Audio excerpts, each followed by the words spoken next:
There it is. Hello, welcome everybody. You are being blessed this week because we have thoughts, and if we don't get them out of our heads are going to explode, and that won't do anybody any good. So, I am Brigantia Blackbird of Blackbird's Brew. With me, I have Georgia Liberty of the Wiccan Conservative, and we're going to talk about how the Clowder crash is continuing. Get your smelling salts, get your whiskey. I already put some in my drink. It's going to be fine.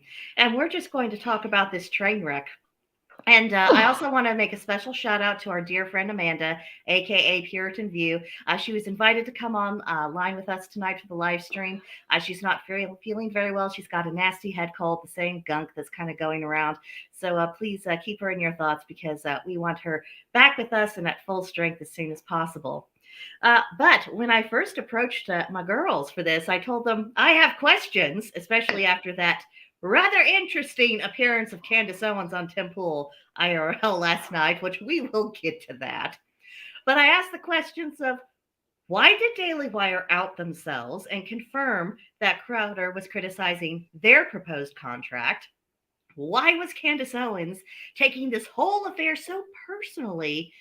And is this and the recent fight over the speakership in Congress, as well as other controversies within conservative circles, is this all part of a sifting process of the conservative movement? So that's where my brain has started. We've both been watching videos all damn day. So yeah, we've got thoughts. Where do you want to begin? Because you sent me that rather delicious response to one of your comments that you left on a video today. Do you want to set that up for the people? Oh goodness. Let's start there because you know what? The real story today, everybody's kind of hashed out who is angry, why they're angry in their own opinions, because of course that differs, and we will start right there. And the response to this has been the most eye-opening experience of the conservative movement since I would say Donald Trump came down the escalator. We have on your screen, and I'm actually super excited because Brigantia, I can see, and I have I have been consuming media just like Brigantia has been, and I was on an ABL video. I like Anthony Brian Logan. We disagree a lot, but there is a nuance to the way he delivers information that I don't like, that I can disagree with him, but still have a lot of respect for the content that he puts up. So I went through and was kind of rolling through the comments here and came across a comment that actually bolstered an opinion for Steven Crowder, and you're free to read that at your own leisure. But basically, it was kind of saying that they agree with Steven Crowder. The contract was kind of BS, and this really shines a light into what the problem is. So my very plain response to that message was very simple. I also agree with Crowder, and it's time for conservatives to start acting. And I believe that's what the ultimate message, if anybody's watched my short on the issue, that's what I think got missed in the overall kerfuffle that we're dealing with, is that this is not about money. This is about conservatives conserving something. And the response from this person seems to highlight a lot of accomplishments of what I assume they're making on behalf of the Daily Wire. They mention Biden's Obamacare mandate. The OSHA mandate, actually, with the whole vaccine thing. Yeah. Okay. So the OSHA mandate. My apologies. Let's definitely use what they're saying because it's important. Yeah. Getting a man, what did he say? Dedicated to stopping corruption in public schools in Virginia, speaking to Governor Northam. They were talking about investigative journalists on the ground blowing whistle on abusers, which I'm thinking they're going to Loudoun County on that note. And then Jordan Peterson to make a difference on culture or competing with Disney, referring to the amount of money that Daily Wire is using to make productions like What is a Woman, which let me be the first one to say I wasn't very impressed with that movie. You know, I don't understand what the big deal is. We know that they cannot define the terms that they've created for themselves. So to put all that money into that type of production, I guess you got the response out of the base that you were looking for, but I still don't understand what that accomplished. I don't understand what that was put on a pedestal for. I don't understand what the Daily Wire did in regards to the mandates or getting Governor Northam elected, unless you want to talk about campaign dollars. And conservatives have long been offended by the way that we raise campaign money and the way that we spend campaign money. So to hear another conservative not only try to make claims on behalf of a production company, let's be real here, they're conservative news media outlets, in such a fashion is to say, well, yeah, they did this and yeah, they did that. I would like to see your correlation go past that to causation. Make that really solidify for me, make that make sense. But this is what we're dealing with. And these are the problems that of disconnect that we're having. And all it took was for Crowder to say, hey guys, I think we might be getting screwed. Yeah. It is interesting the things that have come from him making that particular statement, because for one, as I mentioned from the get-go, there was no reason for Daily Wire to come out and confirm. Even if people could make a highly educated guess that in like 99% chance it was them, there was no reason for them to actually confirm that. Now, unless that led to people actually abandoning their platform, and I mean, did you really lose so many subscribers? Were you really getting so much backlash from people that you felt the need to bring a statement forward by reading through the proposed contract line by line? Because I don't think that helped you. Because the more people have known about it, the more people have been like, I don't really think that's of great benefit to creators. And if that's the case, then what have you been doing that has made your base turn on you so quickly? Yeah. I mean, because I don't think that any mass movement of people, particularly from subscription services where, you're already kind of locked in, you already like who you like, and you've already kind of made your peace of, well, I'm not required to listen to so-and-so because I'm not really interested in what they have to say because, you have your favorites. So for people to go from that to, I think I'm done with you, I just don't want to be dealing with you, there's other factors at play. I don't see how there couldn't be. Now, I don't subscribe to the Daily Wire. My husband and I have talked about it, but we both like, that's an awful lot of money. That's a lot of money. And I mean, we would need to drop one of our other subscription services. And it's, do they produce enough content that we would enjoy to really justify that? I'm like, as far as the news goes, what they publish publicly, I think I got it. I think I have a pretty good idea of what their general perception of the world is. And honestly, some of it is pretty problematic for anyone who does not belong to the Abrahamic religions, like you and me, and probably the people watching this right now. There's an issue there. There's a source of conflict there that we're going to have to address at some point. And as far as the movies go, I mean, I would love to see more non-woke movies. I think that is absolutely freaking amazing. But do I want to, subscribe to their entire service to do that?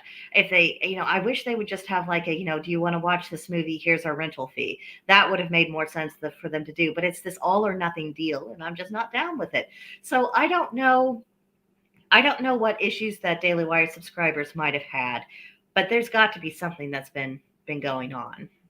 And Marcus is with us. Before hello. We got our Marcus. Hello. It is wonderful to have you here with us. I'm so glad that we've got one person watching, and that's all we need. Not that matters because we'd talk anyways. But considering Candace's response on Timcast, I have to believe that there was immediate backlash. I mean, when you went to Crowder's comment section after the first video dropped, everybody already knew who it was. It Right. wasn't a big secret. There were 95% of people. And listen, I don't, I'm not that type of person where I was looking so deeply. I have noticed that the messaging has split in the conservative party. We're talking about issues such as January 6th, issues such as the 2020 election, issues such as the Kerry Lake election. There are so many different perspectives that Daily Wire has literally been working against the Republican candidates in those kerfuffles or in those instances. They literally came out, I believe it was like the day after January 6th, and condemned all the people who were there at the Capitol. Innocent, normal, everyday people before anything was blown up beyond the point that it is now. They came out and said that there's nothing to worry about with the 2020 election. And, I'm not exactly sure of their stance on in person voting or if they're okay with the mail in ballots. The last I remember listening, I thought that they were okay with mail in ballots. I thought a conservative standpoint was to conserve election day, not make it a race. And I understand that now there's an argument about whether or not we play by the same rules as other people. You and I have made the argument that we're tired of playing by the rules. If you're going to make your own rules, then fine. We need to come up with a way that we're all going to follow those rules then. We'll play by your rules, but we have to be able to use the same tactics and we have to be able to operate on the same playing field. We have reached a turning point with MAGA in general, in my opinion, where there are doers and there are people who are content talking about it. And in my opinion, Crowder's talking about a little bit more than just sitting around talking about it. I agree. And I think the last thing any of us need are say, hey, you need to just take the high road, be a good person, and be a punching bag. Now, I want to draw attention to Marcus again. He said, Candace went ballistic, which that is the word. I cannot think of a more appropriate word.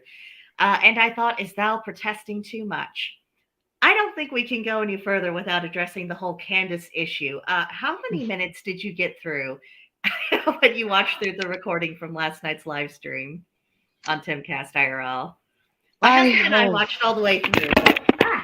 See? You are so lucky, and I'm so sorry that I lost you. We'll get Brigantia back very shortly. All right, can you see me? Yes, ma'am. Okay. You are back with us. Every time, guys. Every time. At least once I knock over that damn camera. It's got to be the anger of just like, whoosh, she asks a question and it just knocks the camera right off. That or I'm left-handed and these things happen. But go on. How far did you get into Candace's thoughts? Good, girl, I will tell you that I think I made it a good 30 minutes in. Now I did pause like every 5 minutes to just digest. It was insane. I would have thought, like, if I would have watched them in reverse, if I would have watched the Timcast before I watched any of the Daily Wire's response, Crowder's initial drop, anything like that, I would have thought that Crowder called every single person on the Daily Wire out by name, that he was telling them their contracts, that he told them that they could do better, come with me, get on my bandwagon. You would have thought this man acted like the Pied Piper. The way that she tweaked, I was just like, whoa, where did that come from? I don't know. We have so many questions. Apparently, Marcus only managed to watch the first part about Crowder. But I mean, my husband and I, we watched that. I don't even know what the hell that was, but we watched it all the way through, straight through when they were also doing the super chats. I mean, and I tell you, I am legitimately worried about Tim Pool's blood pressure. I think he was very, very angry. I think she was really testing his patience.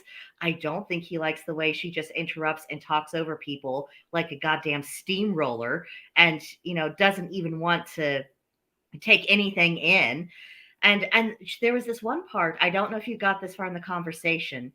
She's always talked about how she was a fast talker and a fast responder. And Tim asked her, "Are you also a fast listener?" And she paused. And then she said, "Oh, yes, I think I am." And I thought, really? Because that's not the vibe that I think the rest of us are getting. And my favorite part, which since you didn't see this, we're going to have a live, fresh Georgia reaction to this. They were doing super chats. Oh yeah, I totally didn't get that far. And it came up the issue with Crowder and the contracts and the controversy with the Daily Wire. And Candace asked him, what is your gut telling you? Really intense and focused and demanding. And she says, "I'm not going to let you be agnostic on this." She said that to Tim on his show in his studio as his guest. What an insult. Oh my goodness gracious. I swear to the gods, if he had stood up and thrown her out, I would have applauded. I mean, I think that's what can you imagine? I mean, no, we wouldn't put up with someone, coming onto our live stream and saying, "You have to talk about this." It was like, no, I don't. I think I've said what I wanted to say at this time. Can you imagine being challenged like that? I mean, not to mention, they constantly were going back and saying like, "Oh, well, she was booked for months. She was booked. That this wasn't done as a publicity stunt and whatever." So your best idea is to come on and call him a fence sitter on his own fucking show. Like, what is wrong with you?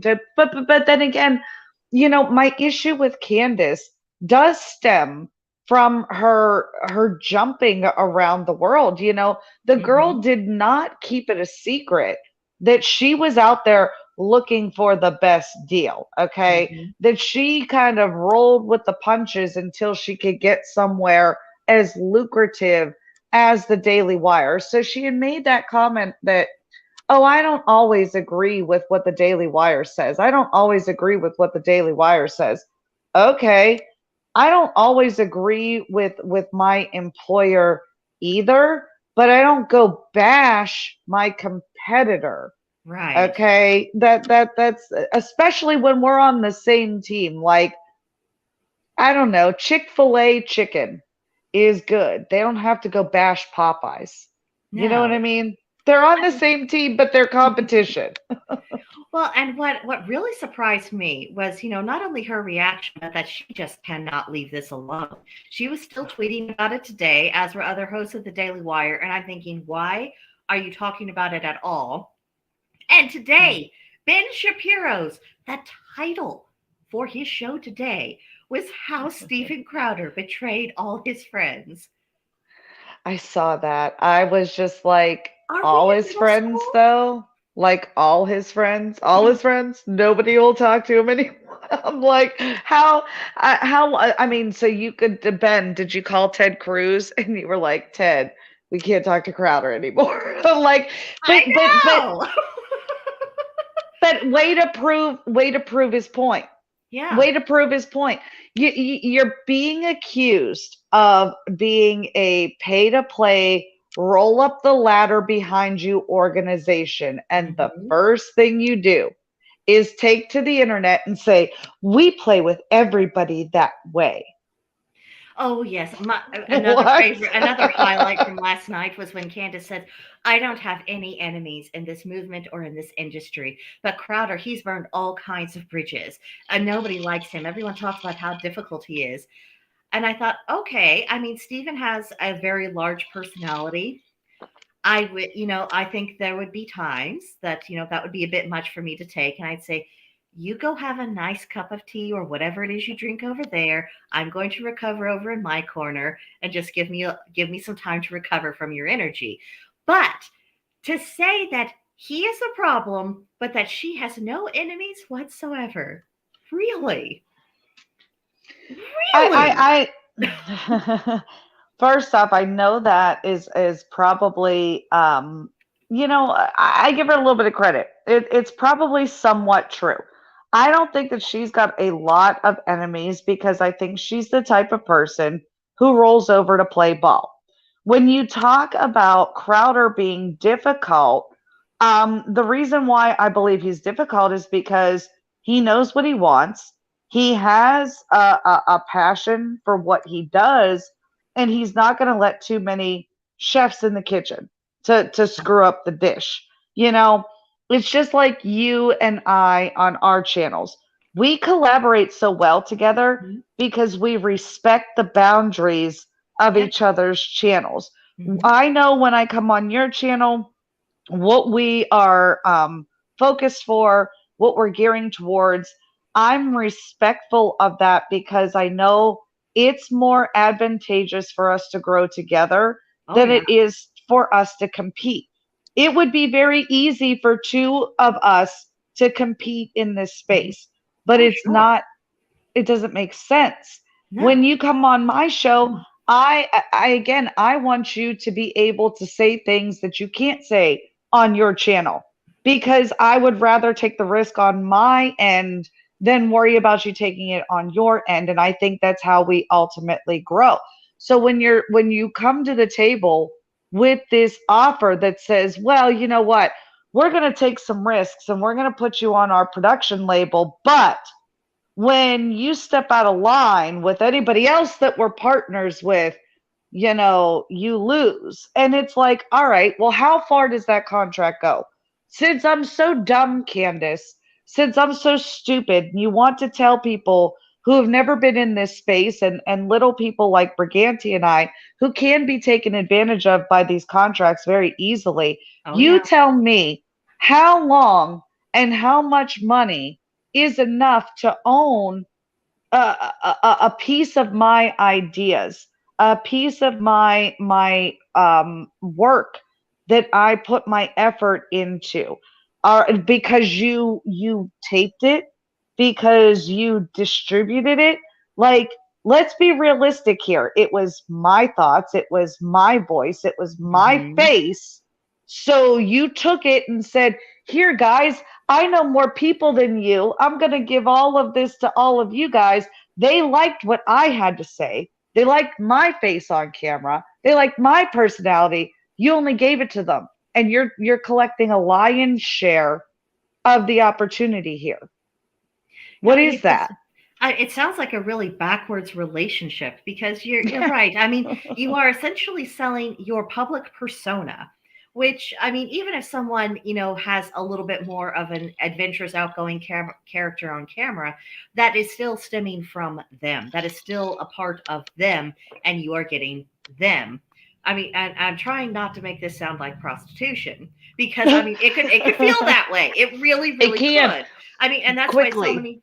many creators are so adamant of like, yeah, I don't want to deal with these people at all, or oh, something really has to change about these terms, because right now the only real benefit I can see from these big companies offering contracts, whether it's to Steven Crowder or someone teeny tiny like you and I, is that the only thing they really have to offer is they say, oh, we could get more eyeballs on you. Okay, Hmm. eyeballs are great, but you don't Yes. keep those eyeballs unless they like what you have to say.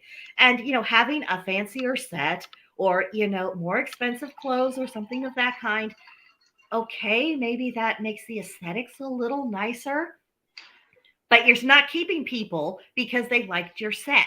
You're not keeping them because you used a nicer camera in studio or because your lighting was really great. It's the substance that enables you to keep an audience. And so, for my money, I think that these production companies need to take on more of the role of an employee. You are in the service of the creators who contract with you. You don't own anything. I mean, that's really where I'm starting to fall this at, because I mean, this isn't the 1990s anymore. Technology has changed. I mean, and that is the big thing for me. I mean, the technology has made to where the role reversal is possible. And like, maybe the people who do the creating, maybe the people who plant the field, maybe they're the ones who harvest it. Maybe they're the ones who decide, how the that harvest is distributed.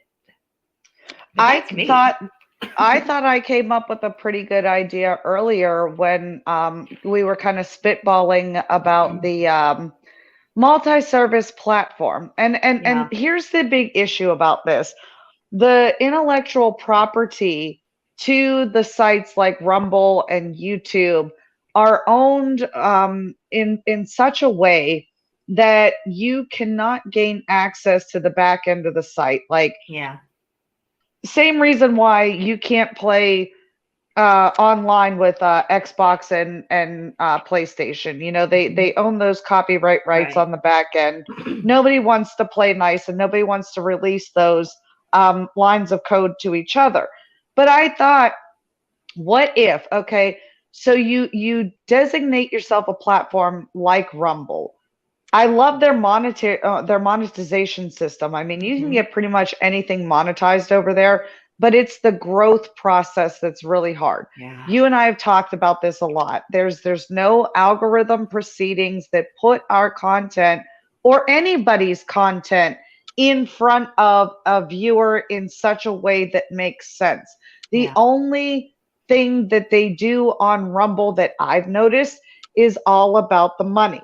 So if they came from YouTube with a following and off top they hit Rumble with 10,000 subscribers, they already unlocked their live feature. They already unlocked their monetization. They're getting, you know, pennies on the dollar for every ad that's ran for a length of time on a video, blah, blah. You can get anything monetized that you put up there. So you're making ad revenue. Fine. What if the owner of you know, the Rumble, the YouTube, all you did was charge your ad suppliers for access to your creators? The creators get access to the site for free. You charge the ad providers to approach your creators. They go and negotiate terms directly with creators.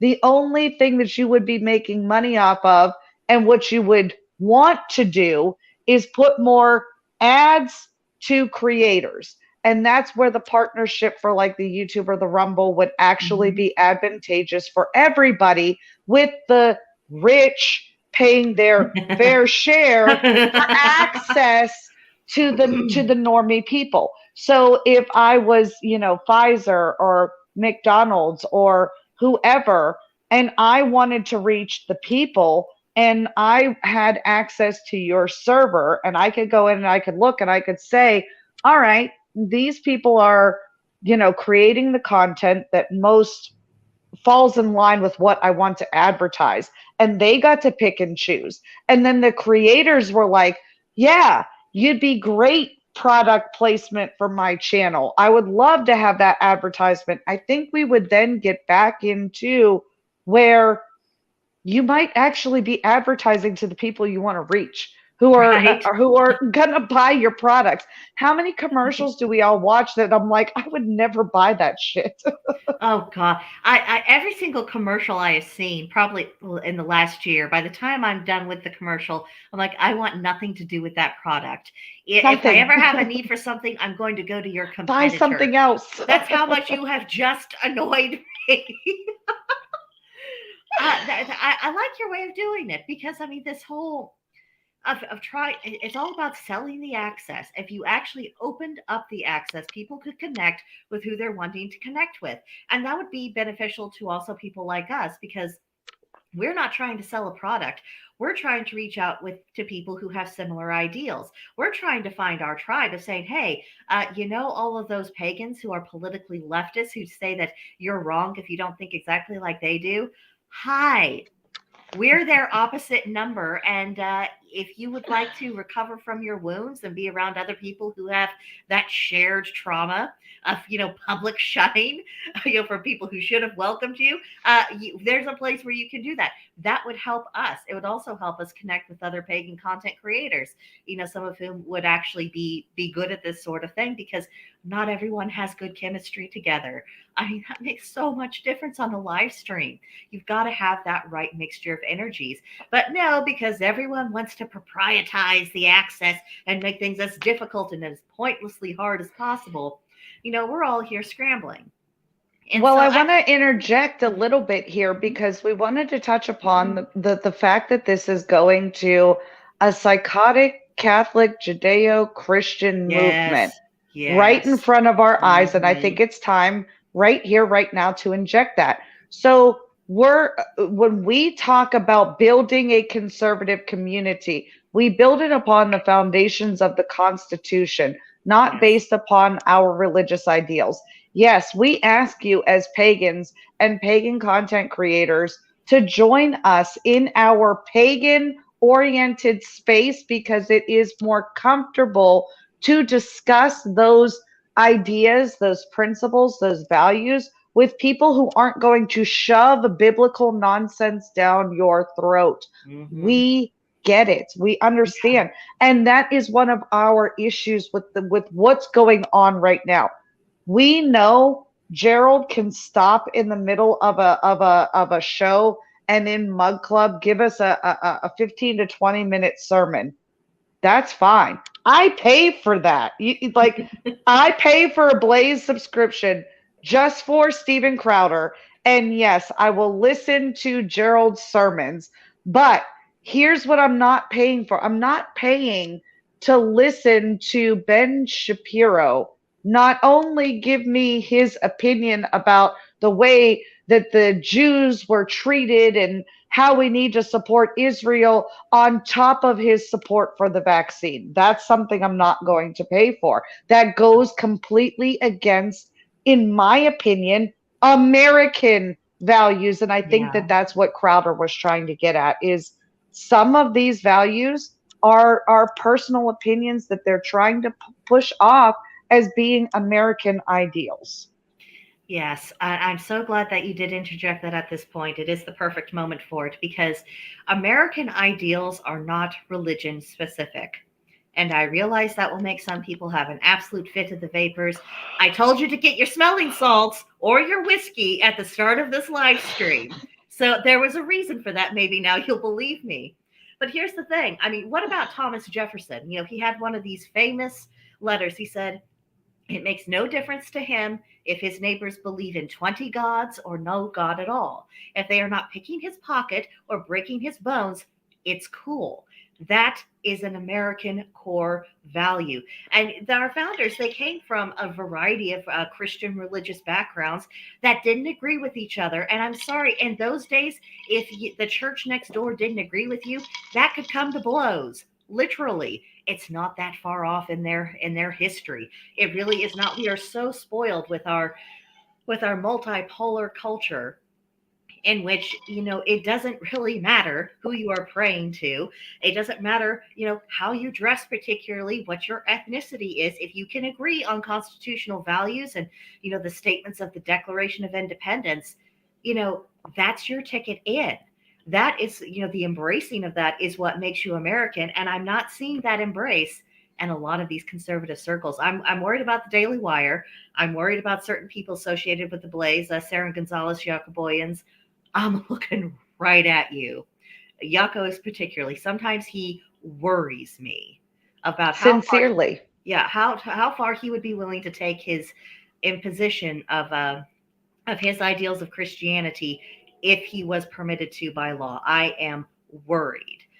Because, I mean, okay, it's not a problem today, but these are people who feel very strongly that their way is the right way. It is the only way, and this is a statement of fact, and it's beyond dispute, and anything else is of the devil.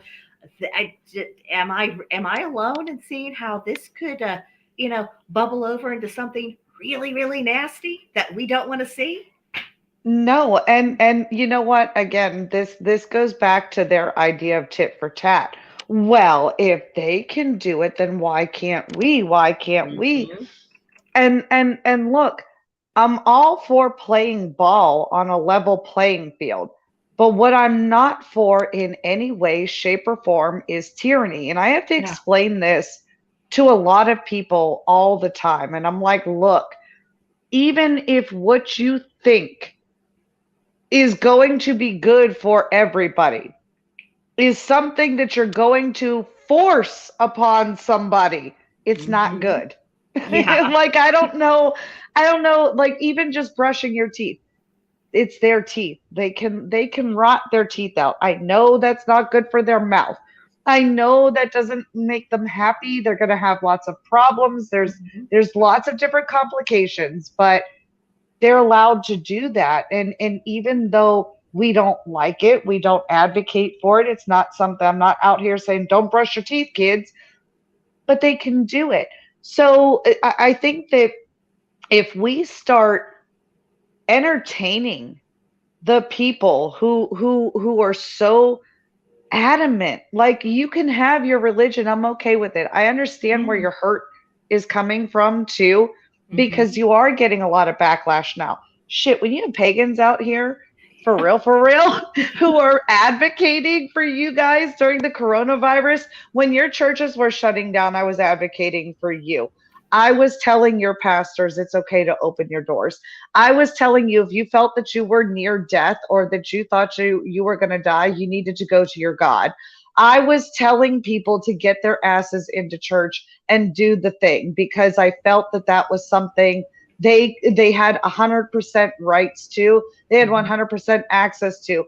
And it broke my fucking heart how many people were okay sacrificing their own religious principles in the face of death, even where they weren't pushing their priests to come in and give last rites or blessings over bodies or attending funerals to say their last goodbyes.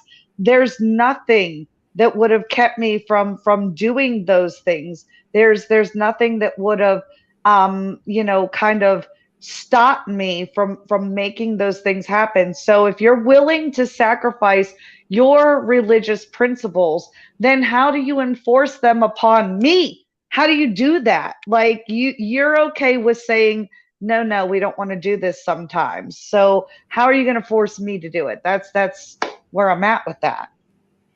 There's so much in what you've just said, and I'm struggling to decide which part I want to elaborate on first. I'm so sorry. I told you tonight was going to be like pure off the rocker, right? Yeah, I'm just people love us for that. That's my theory. They'll have to tell us different to convince me otherwise. That's But right. I guess where I want to start is the way the church has behaved during COVID that you referenced just now. And I think this is one of the reasons for the insecurity and also the anger and the hostility that we are seeing in Christian circles, because I think they see that they failed. Their churches failed, their ministers failed, they as individuals failed because someone from the government told them, oh, you're not allowed to do this, and so they didn't. And how many of them weren't even reading their Bibles at home? How many of them failed to take on that responsibility? And there's nothing quite like a guilty conscience to make people behave really, really badly in public. Yeah. And then also, there not all of them did fail, though, because I want to make mention. I wish I could remember his name. He's a preacher in Canada. He had immigrated from Poland, I think. He was of an age to where he had actually lived through the Soviet era, so he knew what all this bullshit was about. The way he threw those cops out of his church, at calling them Nazis, calling them everything in the book, condemning them for what they were doing, and then attempting to prevent him from carrying out his duty, his responsibility to his flock. I made a video at the time, and I wish that had more views just because I was his biggest cheerleader. It gave me such heart. I'm like, that is what every religious leader is supposed to be doing. That you stand up for your people, whether you are Christian or Jewish or Buddhist or whatever you are. I mean, if pagans had pardon me, if we had more, organized circles, I mean, it would have been the responsibilities of our priests and priestess to also say, Imulk's coming up. We're going to have our circle, and you can get the fuck out of here if you don't like it.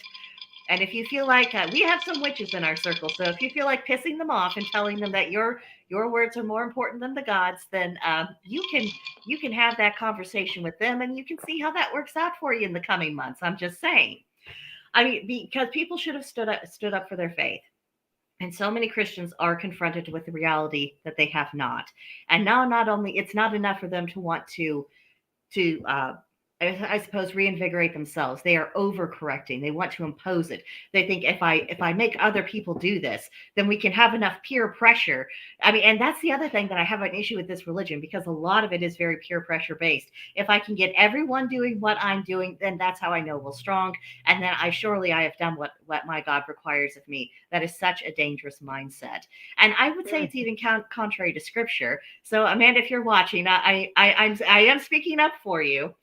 Because it has been admittedly a while since I read any of the Gospels, but there's been nothing that I remember from those readings that did not indicate to me that it was about an individual's relationship to that deity. Yeah. So, yeah. I mean, well, that's it. I mean, ultimately, I have not read any particular religion where it is said in the doctrine that your fate rests in somebody else's deeds. Yeah. Not ever, not once. It's always based on the individual, based on your action and your relationship. And far be it from me to criticize your relationship, but that's what I see the problem is with half of the movement. You're talking about PragerU. You're talking about Daily Wire. I'm sure there are other people who have stemmed from those two ginormous corporations that believe the same thing that they believe. How many times have you heard it? Well, if we want to get back to American values, then we have to bring the 10 Commandments back to the schools, or we have to teach them about Catholicism. And I said this the other day. I was talking on the phone. I said, I don't mind if you want to talk about Catholicism, Judaism, Christianity as a historical standpoint. You know why that was taken out of schools? Because you considered it blasphemy. You didn't want your kids to hear just how it tied into history. You wanted them to read scripture, believe that is fact. That's fine. So we decided, you know what? Put the separation in there. We just won't talk about religious aspects. And then you hear now, well, you talk about what they did thousands of years ago, and you talk about what they do overseas, and it's like, well, yeah, because we're not calling it blasphemy to the faith. We're actually excited that you want to talk about Greek mythology. We're actually really excited when you talk about the Anglo-Saxons. We're really excited when you go back to the Mayans. We're really excited about talking about the BC era. We like talking about these things. You don't. That's where the split started, in my opinion. But I digress. It's so much more than religion. Like we were talking before the show, it is their viewpoint on January 6th. How many people came out and said those people didn't have any right to be there? They're tax-paying citizens. It's their house. What are you talking about? They did a dragnet on the entire area, broke how many countless laws. You don't care because you disagree with what some of the actors did while they were there. Fine. And we don't even know that they were people who were what we would consider politically conservative. We know there were people there who were purporting to be something that they weren't. We know that there were, in all probability, federal agents doing their thing there. And the whole Ray Epps thing, louder for the people in the back. I mean, who's that? The more footage you see of that, the more nothing, there's everything hinky about that. Everything about that is hinky. I mean, people have such a fuss. And think about all of the resources the government has put forth to try to figure out who did what and where and how can we charge them. But the Supreme Court can't figure out who leaked the Dobbs decision. Okay. We can't use the same goddamn technology to find the 2,000 mules. That's what baffles my mind, because we've got to roll this right into the 2020 election.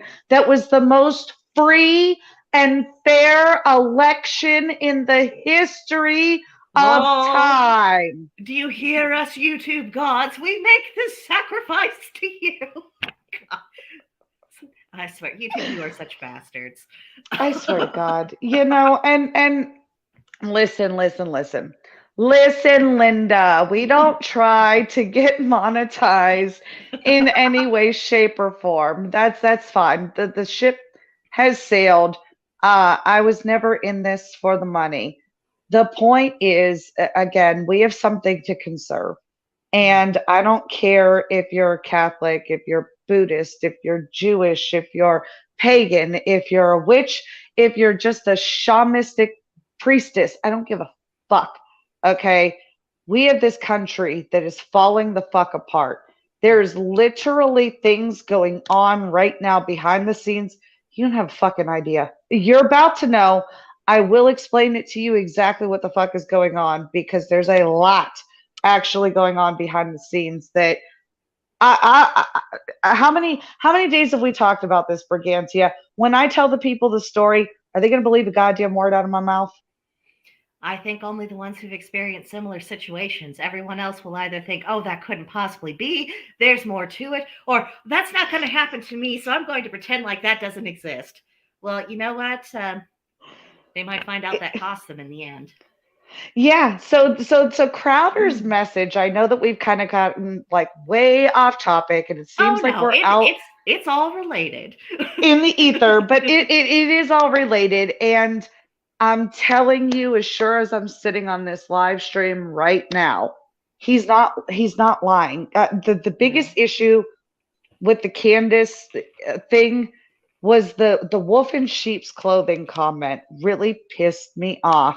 And I don't believe that he's a wolf in sheep's clothing. I believe, if anything, the people who have been so butthurt by his response, those are the ones that we should be watching. Not necessarily wolves in sheep clothing, but we should be keeping an eye out and seeing where their hearts really lie. That's all I'm going to say. Well, and on that note, I mean, the Daily Wire's always mentioned that their ultimate goal is essentially to become a replacement institution. Okay, here's the issue. If it's essentially the same inner workings, if they function essentially the same way that all these other corporatized institutions do, is it not the logical conclusion that we will run into the exact same issues just coming from a slightly different ideological side? I mean, is really my issue. And I think that's ultimately Crowder's issue. He's saying, what are we building? What are we looking at the structure of these things? Because if we build up the same thing, we just put a different mask out on it, we are still confronted with the same evil. What kind of problems do we want to have? And right now, there's a lot of people on the Daily Wire side saying, oh, well, we want these familiar problems. You know, the ones that we hate on the left because everything is stacked against us. Well, why would it be better if you had people who which I suppose they're on the right. These words are increasingly have no meaning. But that's true. For lack of a better term at this moment, that's what we'll call them. Why would it be better to have something from the right, the Judeo-Christian right, that's essentially stacking the cards against us? How is that an improvement? And I think we really need to start thinking about it. Don't we want the kind of problems that are more manageable for an individual, to where you're not facing this behemoth? You know, you're not fighting a titan every time you're having some kind of personal, professional, or political problem. We need to break things down. I mean, what is it Eric July is always telling us? Decentralize? Yeah. Maybe it's time we listen to his wisdom. Yeah. And maybe, and as Marcus said, Candace actually accused Crowder of being a socialist. Do we want to talk about definitions? Because I think maybe we need to. You know, definitions are very important. And when we break down the meaning of language, and when we break down what we actually use to define each other, and you and I talk about this all the time because it's such a hang up in the pagan community. I mean, you just got accused of that the other day on the server of being the professor of magic, which I thought was kind of amusing because I'm like, well, no, but we all operate on a basic premise, and if we're not going to define those terms, then how do we justify or measure our progress? I mean, that's part of the scientific theory, is that you have to have a hypothesis in order to test it. So if it's a repeatable procedure, it becomes science. If it's not repeatable, then it is just a one-off. So I mean, if we're just gonna call it whatever, then let's just call it whatever. Then we're not doing anything meaningful, and we're not going to move this anywhere. Well, and we've destroyed language, and language is the only precise way that we have for communication. So that also destroys civilization. And did civilization really need the help? Yeah. No. I mean, considering what's going on. we're destroying ourselves pretty quickly. So I mean, I don't think that we need the help. I think that we're pretty good doing it ourselves. So I keep coming back to that. One of the first images Loki ever gave to me in a meditation of that ancient tree that had just absolutely crashed on its side, and there was a storm, and it was standing on a cliff. There was all this stuff, lightning, all this stuff. And that has always been reinforced in my brain of when something is dead, it is dead. And I'm going to keep going while Georgia deals with her camera issue. and I think that's essentially where we're at with a lot of things in our culture and politically. These old structures, these old illusions, they are dead, they are shattered. We don't want to pretend that they're not. It's not going to be productive to try to make something exactly in its image. Our work is not to repair the things that deserved to be destroyed. Our work is to start building something with greater wisdom and to start looking at the founding principles that actually made this country functional to begin with. I mean, when you think about it, this country was always multi-ethnic. It was always multi-religious. And European cultures are very distinct. So even when it was predominantly European, you are dealing with a meshing of a lot of different cultural customs. That is not a small thing at all. But they did it because they figured out we're going to respect boundaries. We're going to allow people room. We're not going to try to control and insist that people do everything. And if we had continued on that path, we would have naturally coalesced into some of our own cultural norms that probably would have been pretty regional, affected by our environment and where we live, how we live, the common ways of making a living. That's how our ancestral cultures grew. But, no, we had to get infused with Marxism and everything. And then that put us, that was the termites. And those termites, that's what brought down the tree. And, and I agree with Marcus. It is time to chart a new way forward. And I think that's what we've got to do. And I guess it's our duty, Georgia, to start making a more and more distinction between American values and what some of the conservatives are talking about as values, because these are not the same things. And it's increasingly clear to me that they're not even compatible. I absolutely love the point that you just made about everybody being separate and coming from their kind of own ideals and backgrounds, and how we've really spread that message of that cultural melting pot and the things that we're trying to accomplish. It gets thrown in our face a lot that that's the way that America started. When the left criticizes us, that's the first thing that they want to do, that we are all mutts and we all come from different parts of the world, and that we created this country based upon melting individuals together into the American ideal. And then all of a sudden we want to say that it's based on a Judeo-Christian foundation, which I laugh because I'm like, okay, well, yeah. But with that being said, like you said in the beginning, there were so many different approaches. It wasn't just the King James Bible. There was a bunch of different interpretations of the same text, and it was molded down the line. So when you talk about how the nation got started and what the real the religious freedom is supposed to mean, that gets lost on so many people at PragerU, so many people at the Daily Wire in particular, because those two literally take the faith and expound upon it. PragerU asked that question that one day about why was it important or whatever to have religious freedom, or what the impact of religious freedom was on the nation. Just because you've been so overbearing in your tactics to gain followers in your faith, I think you've gotten this mass rejection. And I don't believe a lot of these people think the way that they act, where they come out so anti-Judeo-Christian. I don't think they believe that at all. I think the only reason why they're doing it is because it does get a reaction, because it is so antithetical to the way that you live that they feel like they're getting a rise out of it. So we're seeing an increase in those behaviors to get a reaction out of you. And now, because you can't get them to conform, you're revolting against the people who were like, we were okay with you doing that. Where we were actually like standing with you and keeping the left off of your back so that you could understand where we were coming from. And now you're like, oh, well, we don't need you anyways. Well, I'm sorry. I want to tell you a little something about Western civilization. The whole Judeo-Christian thing, that is an overlay. It is a veneer. You came out of pagan soil.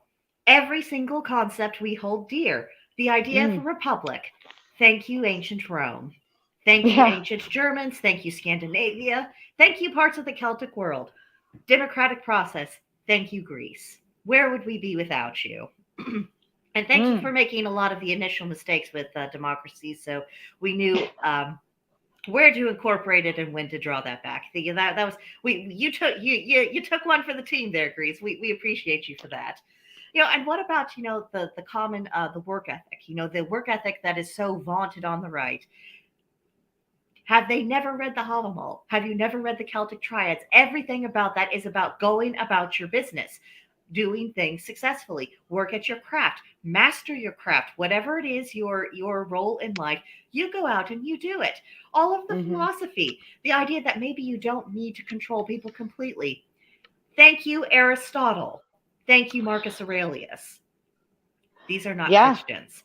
All of the major thinkers who really influenced the foundation of the founders' thinking, these were pagans. Now, I'm not saying that they need to thank you and me, but if they could thank our, the civilization we are trying to essentially resurrect, I think that would be nice. I think a little humility, a little gratitude, because I tell you what, in the Bible, the Torah, the Quran, you don't find democracy. You don't find democratic republics. You do not find the idea of limited government.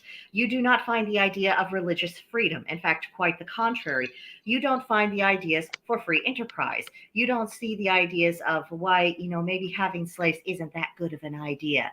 Because, there's a lot of things. There are so many things that you do not find in that. Now, I'm not saying you need to abandon your faith. I'm not saying that you should stop looking for principles that are in agreement with, with American values. Find those things you have in common with it, but stop acting like it's the source. We're not the only ones who are just done with that. And if they want to think about why they're losing followers, why they are finding some resistance amongst other conservative circles, why they can't seem to find common ground between you and me and, like the Blair Whites, the Buck Angels, the Dave Rubins, and other people of this world. Maybe it's there. Maybe it's because you're rejecting the foundation stone of things that could actually have us be in a society together peaceably. Yeah. And, honestly, there's a way to produce content that appeals to people at a certain level. And not to toot our own horns, but I think that we do a good job of separating those things. When we talk about something that is important to us on a magical level, we dedicate time and space to that particular topic. Yeah. Very rarely will politics make an appearance in that particular video. We might use it to round out our point. We might use it to pontificate, this is a particular aspect or region to use this. But there's a good separation, in my opinion, there. Now, you can call us and paint us guilty as charged when it comes to incorporating our religion into politics. And I don't feel guilty for that on any stretch of the imagination because it challenges others to justify their religion and politics as well.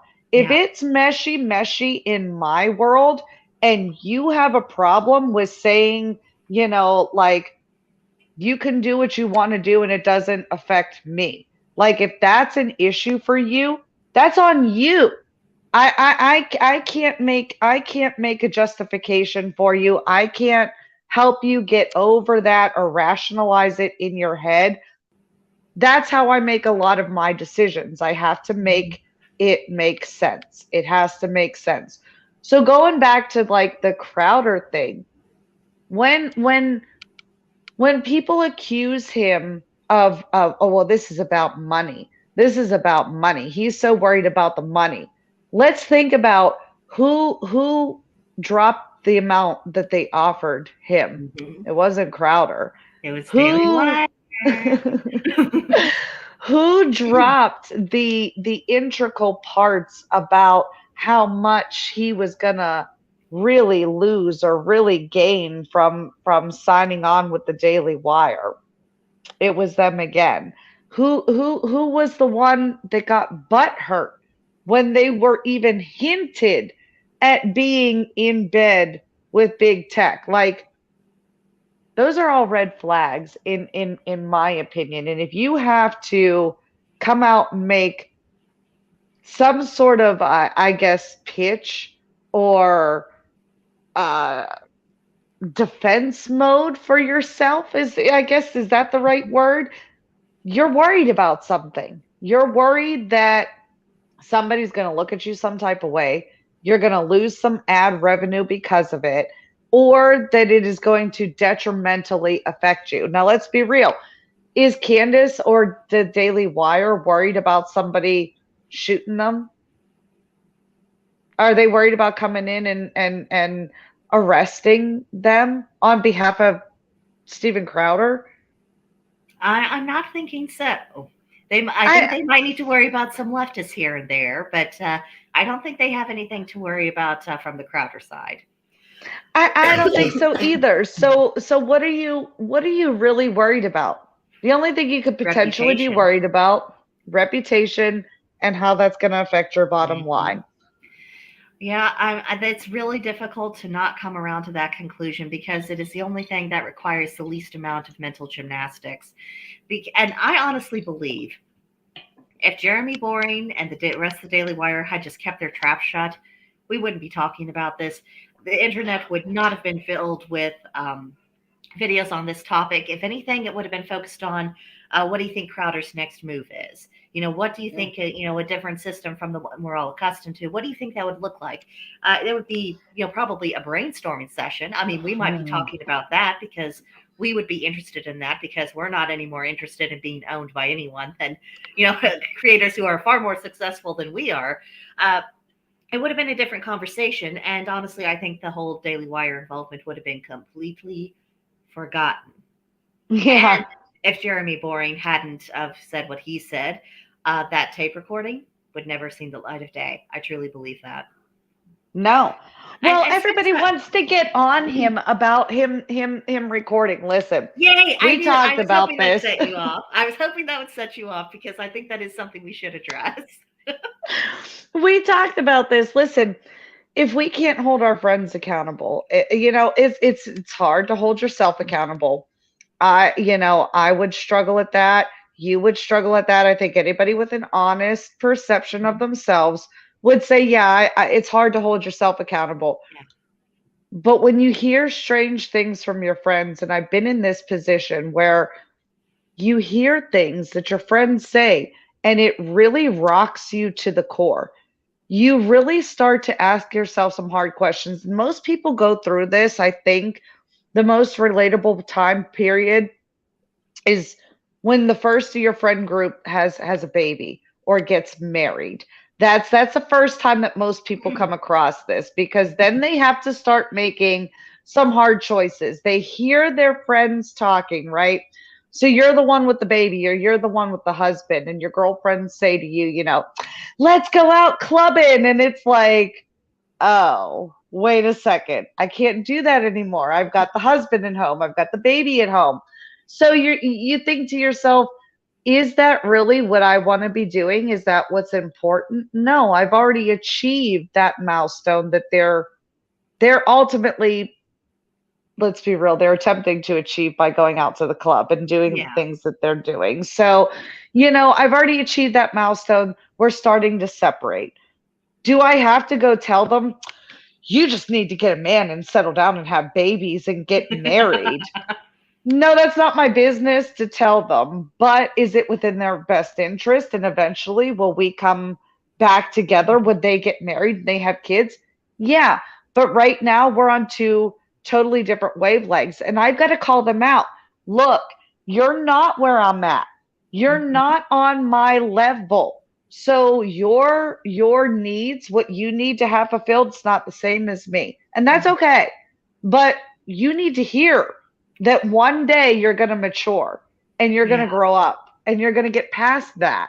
So I think right now, we go back to what Crowder said, guys, we're friends. Why are you doing me like this? You put this in my contract knowing I'm demonetized. You must have said some things that really made him nervous, that he was like, I'm going to keep this tape recorder handy. And I'm going to be really honest. I was offended by the wage slave comment, because that's what we are. If you're not in business for yourself, you're a wage slave. And for some people the compensation is good, but I've always had this moniker or this motto that I've lived by, that money only talks so loud. Okay? It only talks so loud.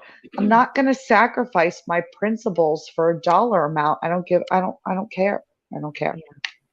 I mean, there's only so much that a value that money can bring. And especially when it comes to this industry, when you are essentially selling a piece of yourself, I mean, there's a reason why things get touchy really, really quickly. And also, I mean, let's not forget that, the contract or the term sheet that was sent to Crowder, that was the semantics. I know. The semantics. It's not a contract, Tim. It's terms. I'm like, are you kidding me? Are you kidding me right now?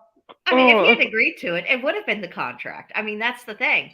I mean, that was the same thing they would have shown if you and I had risen to the honor of their attention. They would have shown us that.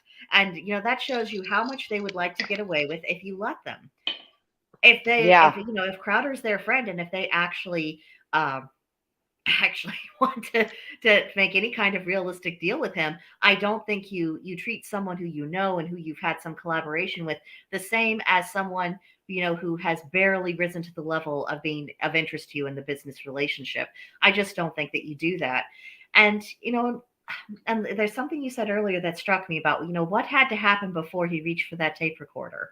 What had to have happened to make him think, I need to have an insurance policy just in case? And people are so angry that, well, he did this on this date, and he got the domain name for that on this date, and this and that and that and the other. And I thought, he saw the handwriting on the wall. He's had bad experiences in the past.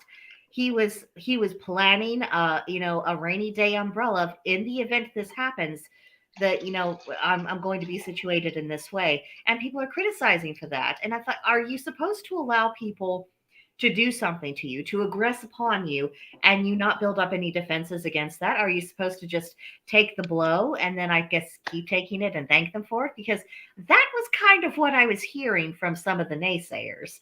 But kinky. Yeah, I mean, yeah, we are getting into some kind of twisted territory.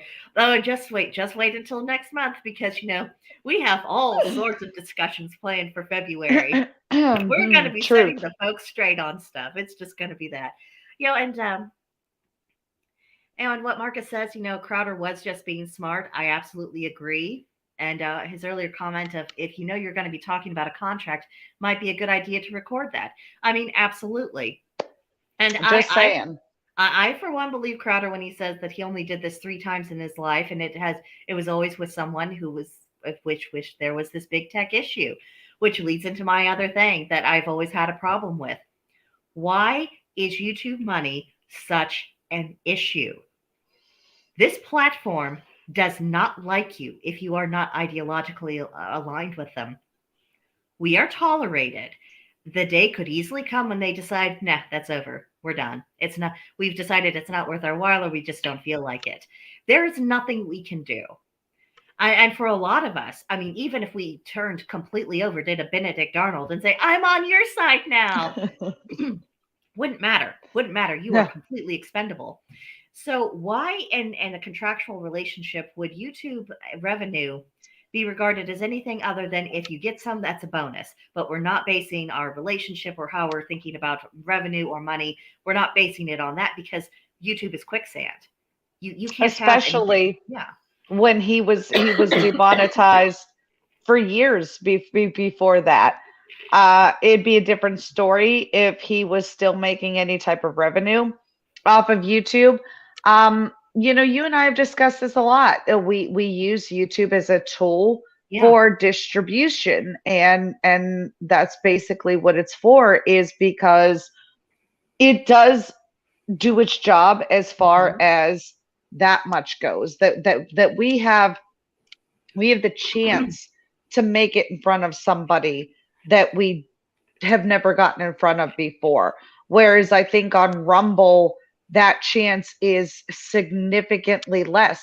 And let's be real, because I know we've been doing a lot of bashing of the Daily Wire, and we've talked about Prager University, but I want to throw Dan Bongino into this too, because he got completely nuked off of YouTube, and he went on to Rumble, and he wanted to say that he was partnered with Parler, and then he dropped that, as that was getting boycotted off of the Play Store and Apple and all of those things. So then he is working with Rumble, but he's not working with Rumble. When he got into bed with Fox, it was a completely different Dan Bongino show. He still has his sources. He's backed out of the political sphere because he lost once. I don't think that's the dedication we need. I'm tired of listening to that milquetoast bullshit. And trust me, I respect Dan. I do. I respect Ben Shapiro. I respect Candace Owens. We've done a lot of bashing of her tonight too. I respect Dennis Prager. You guys have laid the foundation for advocating to the normie individual, okay? You and I have picked up the heavy lifting, trying to grab the scragglers of that movement that don't fit under their cap or their umbrella. But I mean, I'm not knocking them. They've done the heavy lifting. But in the same respect, I've got to go give more kudos to people like Chris Ann Hall, who says these things and then goes and fucking does the River School of Government, who goes and teaches the sheriff's departments the proper role of the sheriff, so that those people are tapped. They're activated now. They're in actual positions of government doing things, not having a conversation online, which I'm not knocking it, because you and I do it. This is what we do, but we need doers and we need storytellers. So where are we? Well, I mean, I think you've got it exactly right. We have talkers and doers, and we have people who, creating that parallel economy. That's something they're actually putting into practice. I want to give a shout out to Tim Pool, because him and his crew, they're doing what they can. They've premiered these skateboards. He went out to have a meeting just to hang out. Not to do an event, but just to hang out with people and talk with them. And guess what? He had no problems. Right. I mean. And they're talking about no backlash. They're talking about doing coffee shops where people just come in, and then instead of seeing, the bullshit commentators on the TV when they drink their coffee, they see people who actually have something worth saying. I mean, that can ultimately do a lot of cultural good. And we're trying to do our outreach with Gilded. We're very open with our goals of, ultimately we want to be in the waking world, but we're having to kind of go through our paces and figure out the logistics of how, because we're spread all over, gang. We are spread all over. But I mean, where everyone is trying to do that, and then there's everyone else who's they're advocating their positions, they're getting their views, they're getting their monetization, and they're criticizing everyone who falls short of their expectations. And I don't like the misplaced snobbery. I really don't. I mean, if You anything, hit the nail on the head. They're getting their money, they're getting their views. They don't give a fuck about anybody else. They don't. yeah, They don't want to take part in conversations like ours, because let's be real here.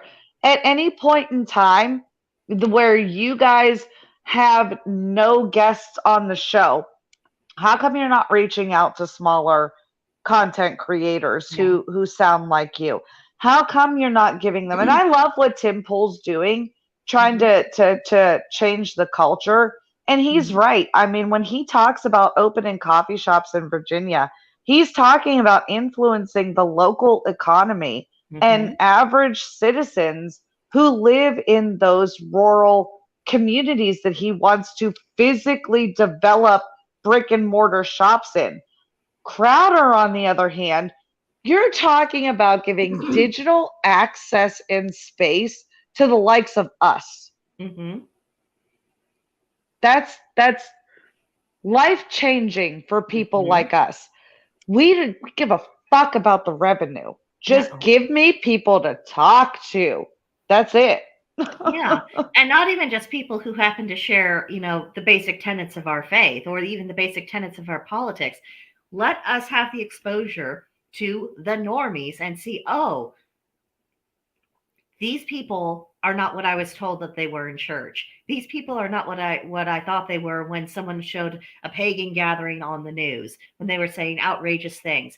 These women could be my next door neighbor. They might offer me a cup of tea. I mean, yeah, we are. And we will. But I mean, just let us give a chance to put forth, the image of, pagan conservatives who love the country, who want the best for it, who want it to succeed, who aren't interested of imposing upon you, but just won't tolerate being imposed upon, and just let us be nice to you. And then maybe be nice to us. I mean, and the thing with Crowder, I mean, if he had one of us on his show, there's no way in the world he's not doing a witch joke. No fucking way. He'll come right with a hat, a nose, probably green makeup all over his face, and it would be freaking hilarious. I would love it. I just got such a visual. I'm sorry. Yeah, I would love it. I would love it. I would absolutely. I mean, he does college centric material, because I always thought to myself, wouldn't it be nice to go to a Change My Mind? I wouldn't really try to change his mind on very much of anything, because I'm usually on his side for a lot of things. Not to say that I need to agree with you 100% of the way to be behind you. We opened with the ABL video, and I wanted to make it clear that, yeah, there's a lot of things that I disagree with content creators on. Rekeita Law, for example, there were a few things going through the Ahmaud Arbery case that, being here in Georgia, I'm like, if you take that viewpoint, that perspective, then it detrimentally affects us here in Georgia. And ultimately it did. And there were things that he, said during the case that I didn't agree with. Does that mean I'm not going to listen to Rekeita Law? No. But you know what really irks me and deters me from listening to a certain personality or a persona? That is the perception of being above somebody, better than somebody, or when you try to be tyrannical with me, when you try to force me to do what you want me to do. That's a hard no.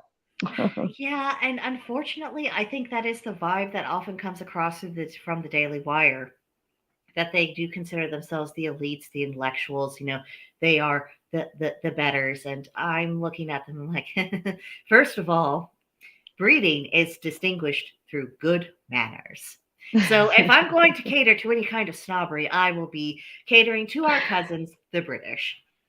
Maybe that's where I'm comfortable, or maybe I think that defining people by their conduct, their behavior, and how they are willing to communicate with you in the manner in which that is done, maybe I think that would at least be a more reasonable standard. And nothing brings out my more rebellious self than people who falsely think that they are better than other people. And honestly, this whole idea of we make more money, we're more successful, therefore we are better. I'm sorry. What might make you better would be the quality of the ideas in your head.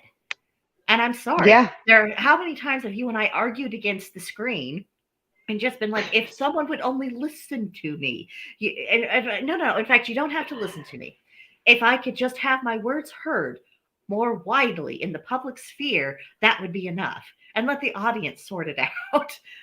Yeah. Yeah.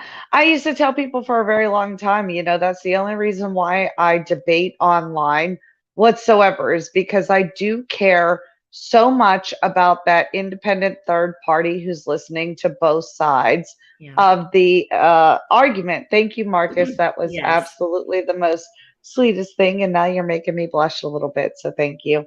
Yes, but we appreciate the love. It helps keep us going, Marcus. Thank you. Yeah, and that's it. My ultimate concern is that you have the knowledge to make the decision for yourself. Yeah. I don't want to make the decision for you. Oh. I'm a wife, I'm a mother, I am my own person. I make decisions for me and at least two other people on a daily basis. I don't want to make decisions for anybody. I swear to you, I promise I don't.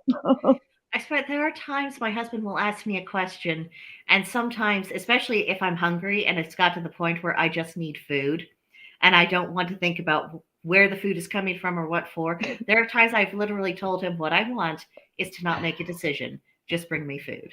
I do not care. I don't care.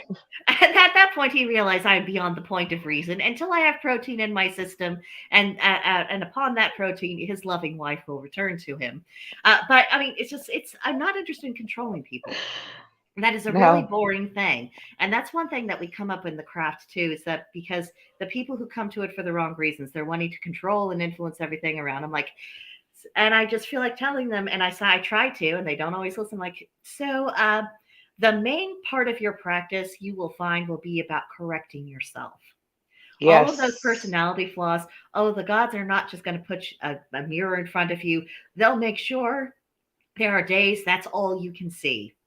And the purpose is not to break you down, but for you to realize that these are things that do need to change. It is the self transformation. It is harnessing that power, because only by becoming that integrated, healed, you know, realized potential version of yourself are you actually going to have more meaningful power. I mean, if you have the ability to practice the craft, you always have the power to mess things up. But if you would like to have things be more productive, and I hope people do, you have to start with that self mastery, and that is years and years. I mean, Years.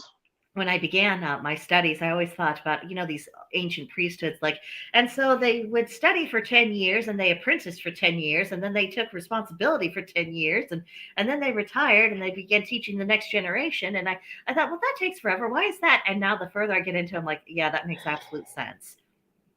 Not only does it make sense for that to have happened, it had to happen that way. And Experience is the best teacher that you can have. We talk about this all the time. Sometimes you're going to get results that are very favorable. Sometimes you're going to get results that are very unfavorable.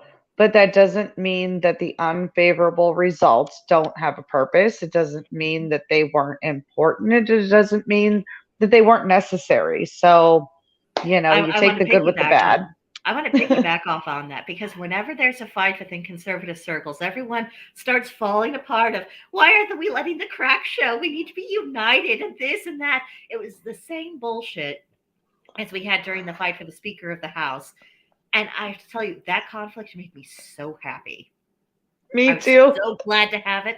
And I'm actually kind of enjoying this. I'm like, we have issues. And ignoring them and pretending like everything's fine on the surface, gang, it's made us weaker. That's why we're not winning the way that we should be. It's why our ideas aren't really taking hold, is because they're not actually being practiced. Not only that, but we're not working in the. We say that we're striving for the same goals, but we're seeing now that's not the case.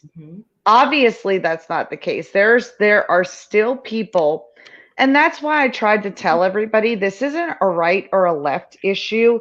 This isn't a conserve the Republican, don't conserve the Republic issue.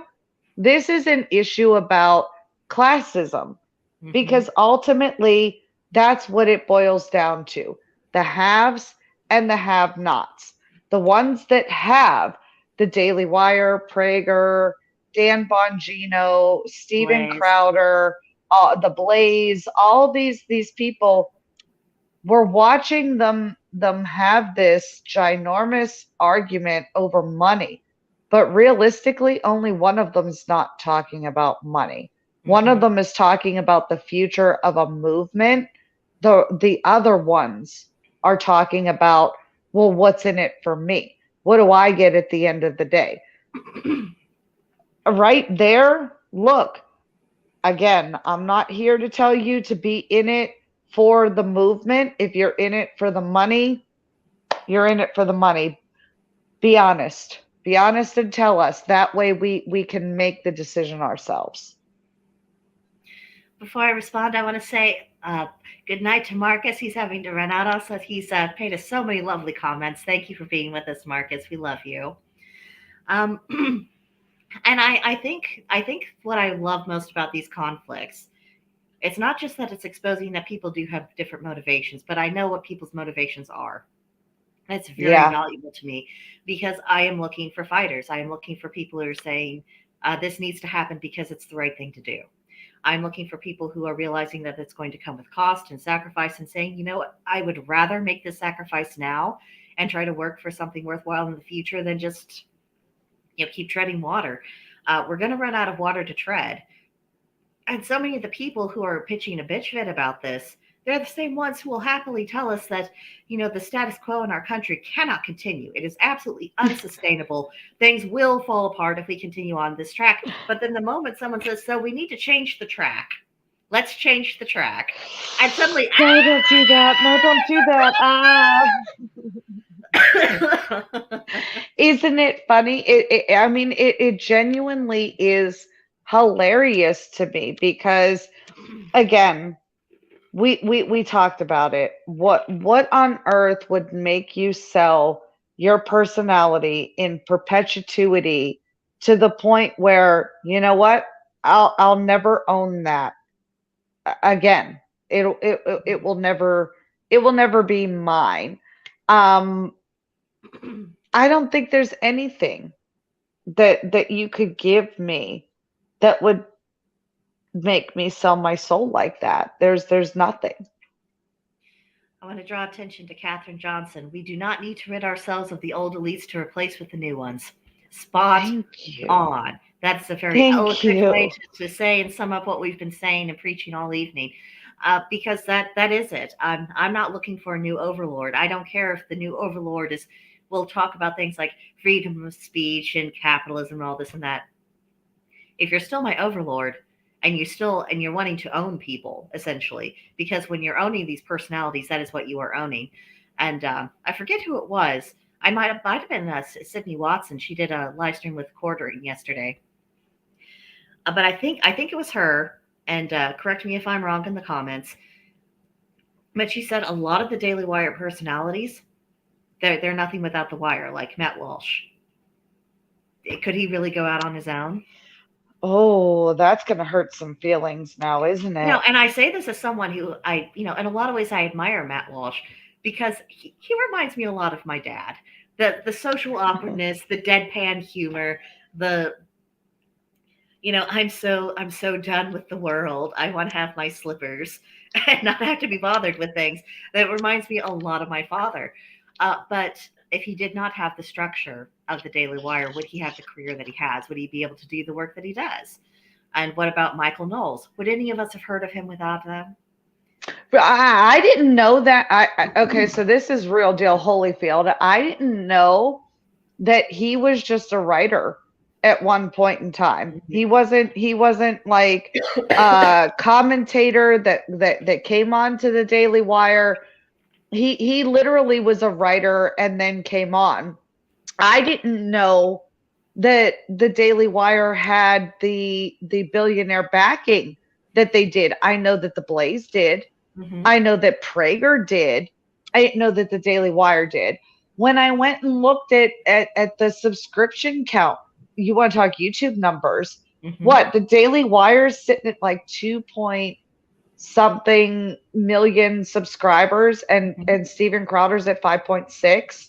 So right then and there, like it just, who do you really think you are? Who do you think you're appealing to?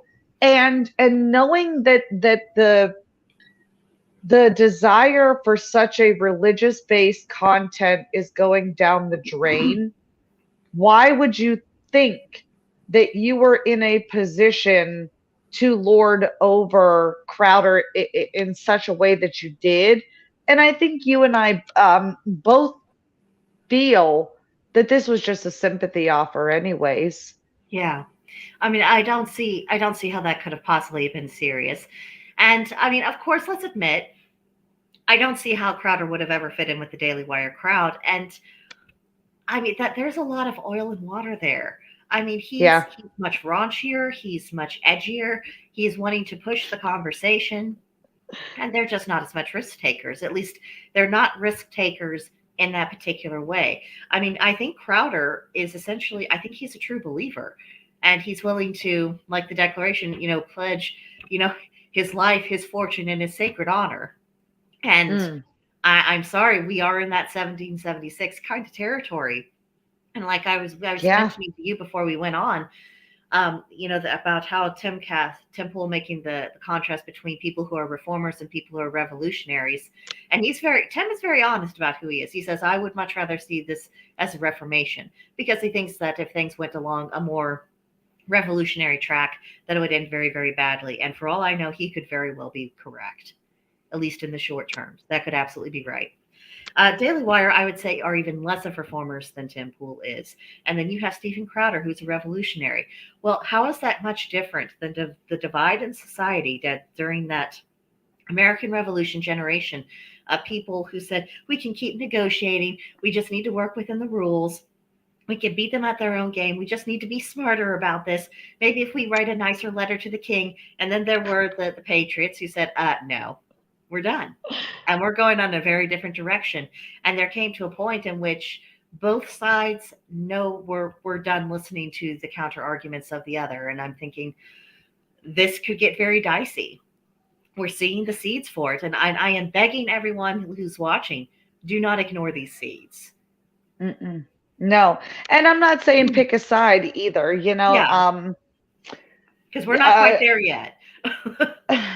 Well, the interesting of the dynamics that you propose is very revolutionary, or pre-revolutionary times, because Christiane talks about this a lot. She gets asked a lot. Well, since you're a scholar of history, since you understand everything that's going on, and all these things about pre-revolutionary times and all that jazz, where are we in the circle of repetitious history?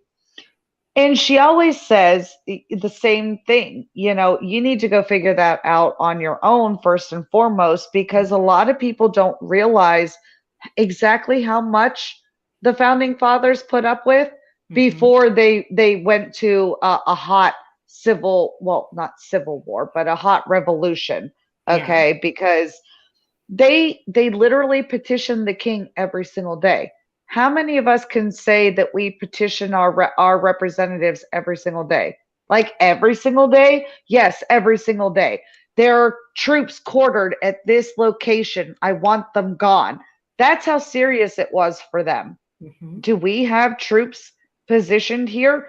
I don't think we'd be sending letters if we did. We'd actually enjoy it, because we'd probably put them on the border. But if they were sitting in your home, you would petition. Why aren't we petitioning to get our troops out of foreign countries and bring them home and put them on the border? Why aren't we doing that as Americans? Oh, yeah, that's right. It's because that none of our conservative allies are telling us that that's important. No, the conservative allies are telling us we have to have those people in those foreign countries. That way we won't get invaded here. Meanwhile, we know that's bullshit. Why do we know that's bullshit? Because we are being invaded. 96% of us.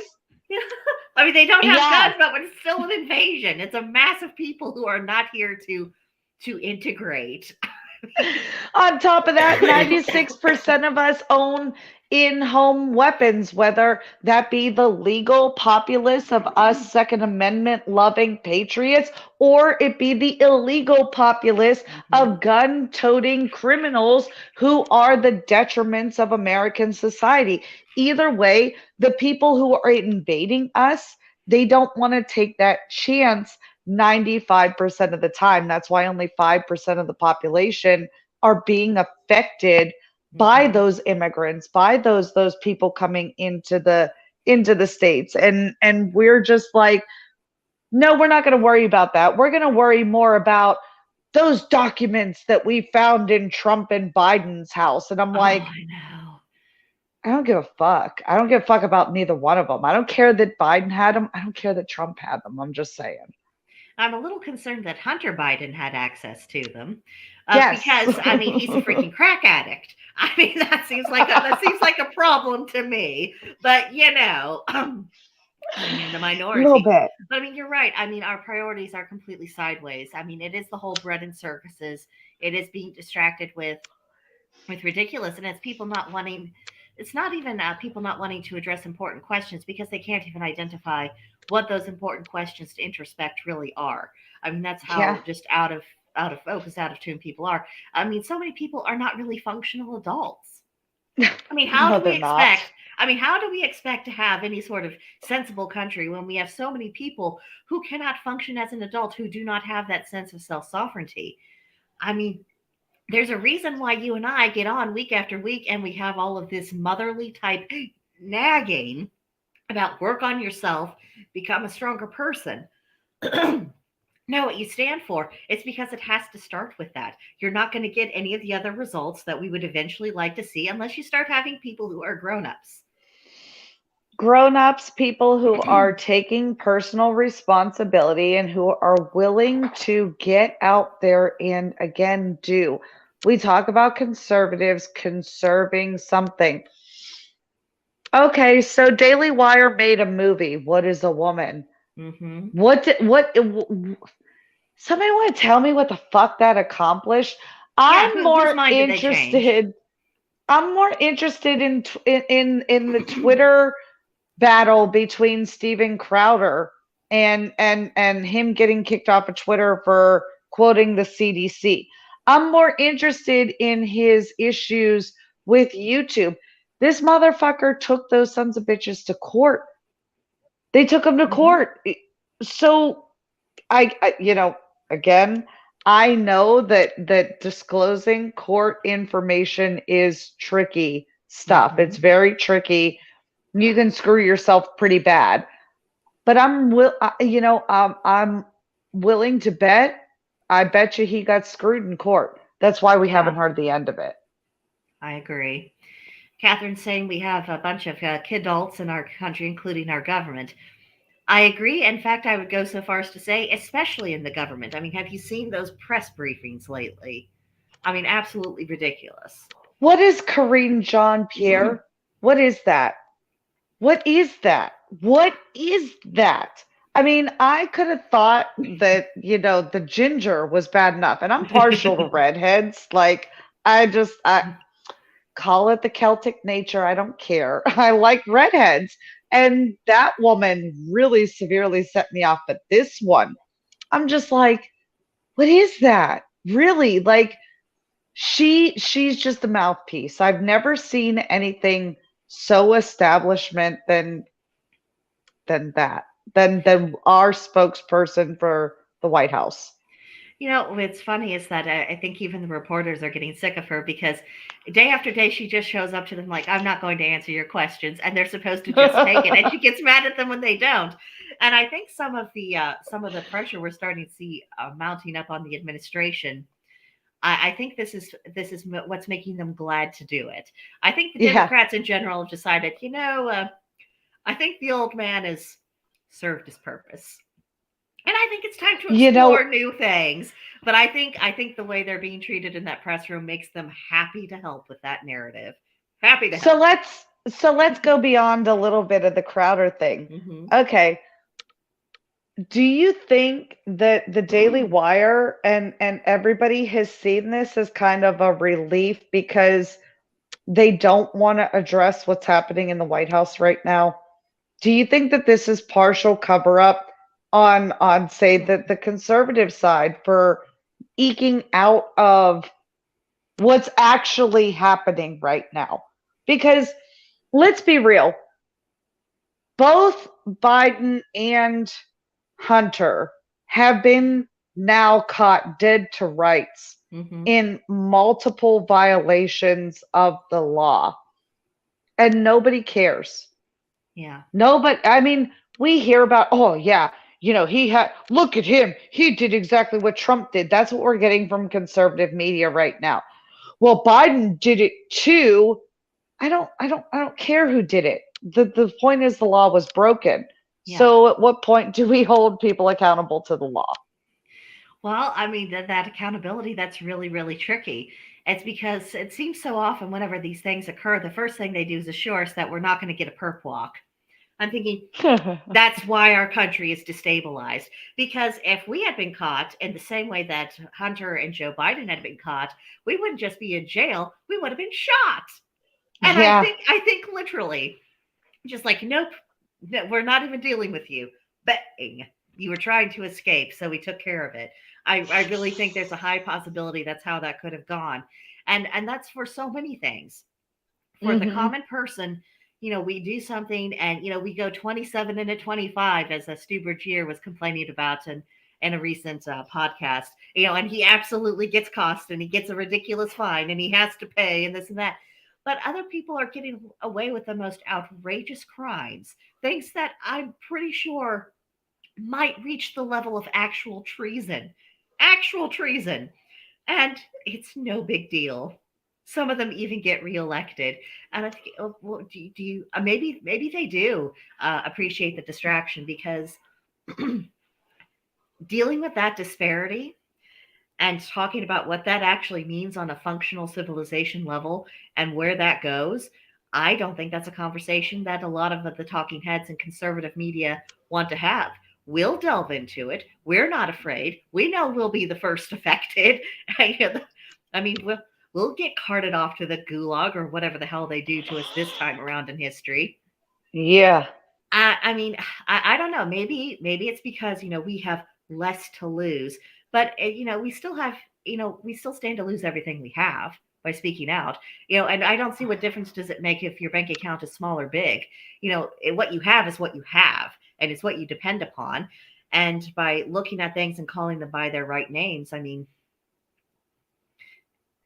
I don't know, maybe people who are well off are just always more inclined to be cowards. I'm not sure what else to make of it. Is your camera giving you fits, Georgia? Are you okay over there? Or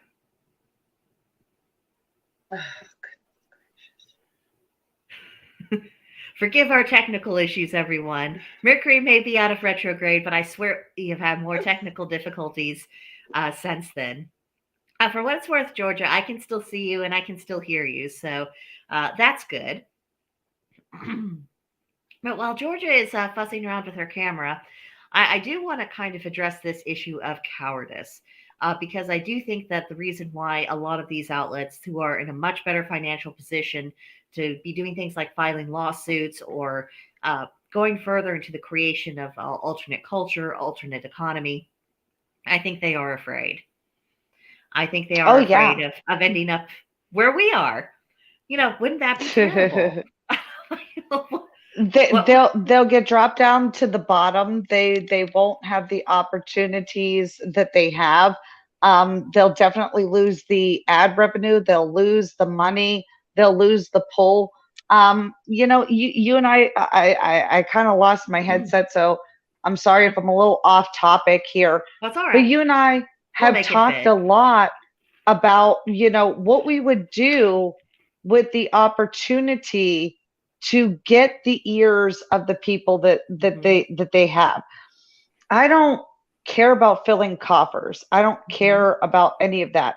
You and I said we support a Rand Paul for the House Speaker, even if nothing got done in the House, because we felt that was something that was important enough to push, that we weren't influenced by the money, that it was more about the principle than it ever was about the money.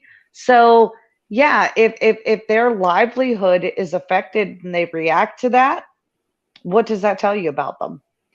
Well, it tells me that we can't count them on them in an emergency.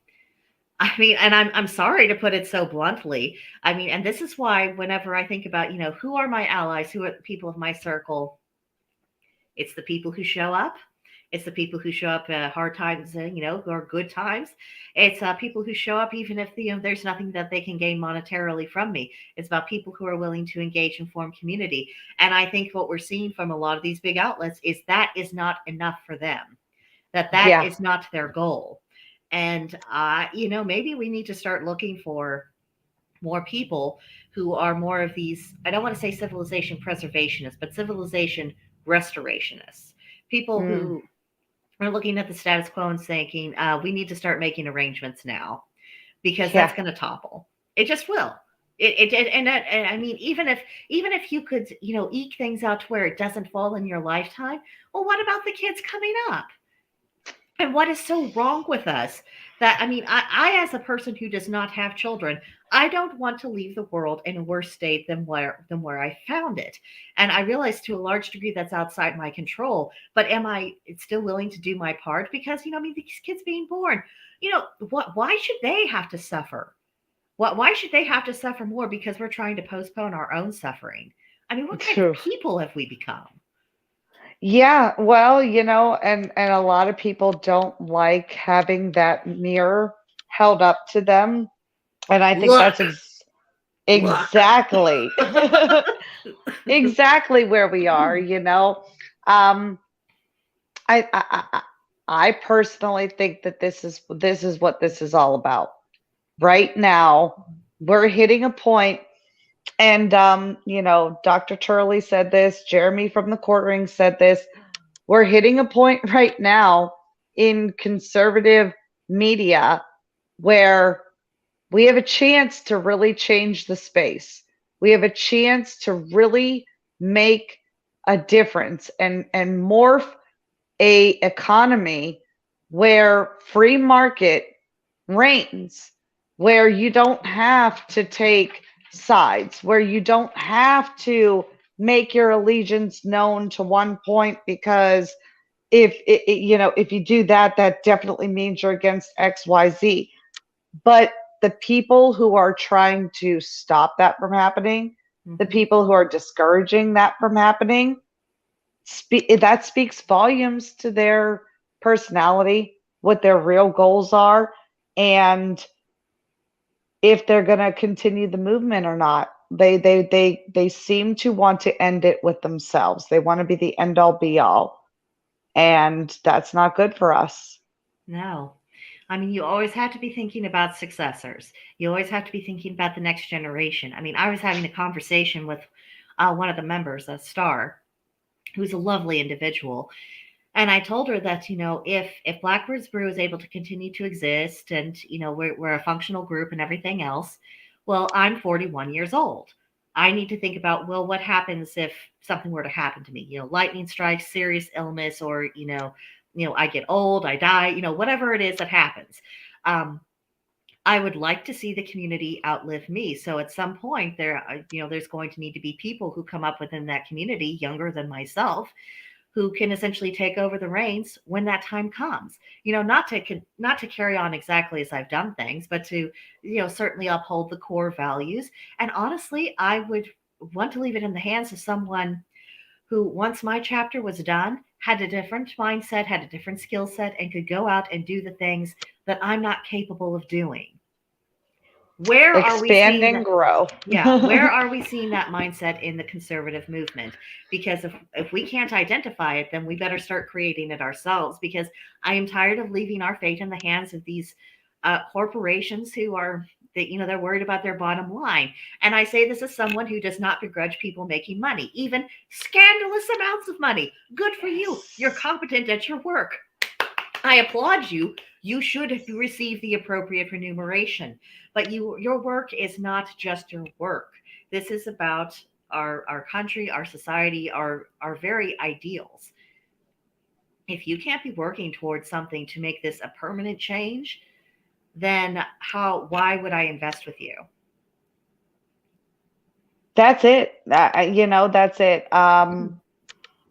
Everybody seems to think that this is about personal gain on a very personal level. I don't see it that way. I see it as something way bigger, way broader. It can be so much more than just about Crowder, just about Daily Wire, just about the conservative movement. It can be about our country. Yeah. It can be about uniting. And it can be about putting that greed aside and saying, you know what? We're going to do it for something more than money. Mm-hmm. I think that is it exactly there. I mean, that saying of when someone shows you who they are, believe it. Yes, ma'am. That's where we're at. That's it. That's it. We've been rattling on for nearly 2 hours, longest live stream on my channel ever. For a while. I want to give a huge thank you to everyone who's tuned in with us, especially if you've been listening through this whole time. That is so incredibly appreciated. I hope we've left you with some food for thought, and I hope, as always, that you're inspired to do. So definitely check out Georgia's channel. Give her like, subscribes, leave her comments, antagonize YouTube. Just every time you leave a comment for a conservative commentator, especially a pagan one, just know you are irritating the AI. You are pissing off the YouTube executives, and let that give you the warm fuzzies within your soul. That is your way of striking back. It costs you nothing. And it's legal to do. Also, I have links for our Gilded group. I do have my SubscribeStar link for anyone who might want to contribute to the gradual upgrading of equipment of this. That would be greatly appreciated. There are perks for those who might choose to do so. But beneath that, you'll see that I put the drama links, and that's how I labeled them. It is essentially all of the videos, well, at least most of them, that I have been viewing on this whole Crowder versus the Daily Wire issue. And like you said, Georgia, I think Crowder and the Daily Wire, I think it's a case study of the overall principle that we've really been talking about. I think it's a beautiful illustration of it. And if we look at it through the right frame, I think that comes through. And, and as always, the real problem in our public discussions is the shitty framing. Yes. So always. Any final thoughts you want to leave? I see we still have Catherine with us. So any final thoughts for her or anyone else watching? A huge thank you to everybody that stopped by, listened to our ramblings, and please put your thoughts, your comments, and whatever your heart desires into the comment section below. And thank you again for being with us. Yes, thank you. Come see us on Gilded. We're always happy to talk with you there too. Okay, have a good night. Have a good weekend, everybody.